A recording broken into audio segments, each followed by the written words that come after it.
Welcome to Jurisedge Academy's YouTube channel. In this video, we are going to discuss important weekly legal news from 28th March to 2nd April 2022.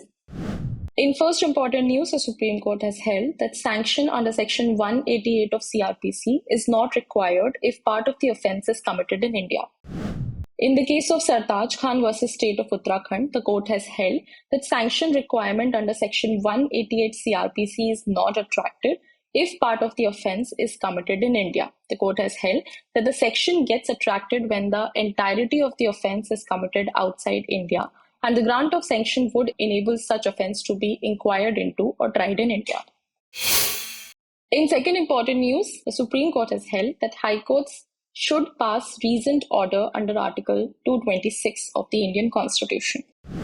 In the case of Vishal Ashwin Patel versus Assistant Commissioner of Income Tax Circle, the court has held that it is the duty of the courts to deal with issues raised in the writ petition and thereafter pass reasoned orders. The court has held that when a number of issues or grounds are raised in the writ petition, it is the duty cast upon the court to deal with the same and thereafter to pass a reasoned order. When the Constitution confers on the High Courts the power to give relief, it becomes the duty of the courts to give such relief in appropriate cases, and the courts would be failing to perform their duty if relief is refused without adequate reasons. In third important news, the Supreme Court has held that Article 14 of the Indian Constitution is not applicable to a will. In the case of Swarnlata versus Kalavati, the court has held that in the matter of appreciating the genuineness of execution of a will, there is no place for the court to see whether the distribution made by the testator was fair and equitable to all of his children. The court does not apply Article 14 to dispositions under a will. The court has said that in the matter of appreciating the genuineness of execution of a will, the court cannot look into whether the distribution was fair and equitable or not. In fourth important news, the Supreme Court has held that the Act providing reservations to Vanniyars is unconstitutional.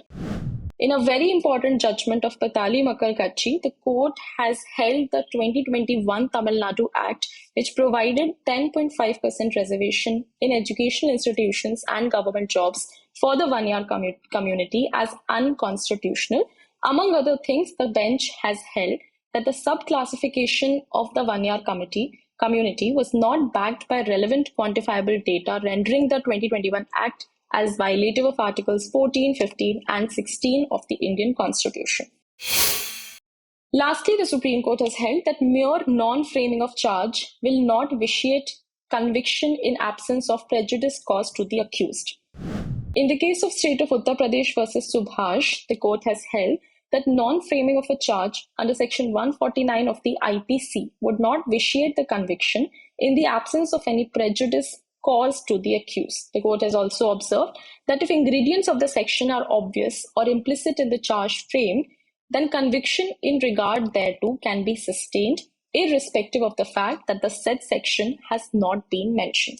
This brings us to the end of our video. If you like the content, please like and share and subscribe to our YouTube channel.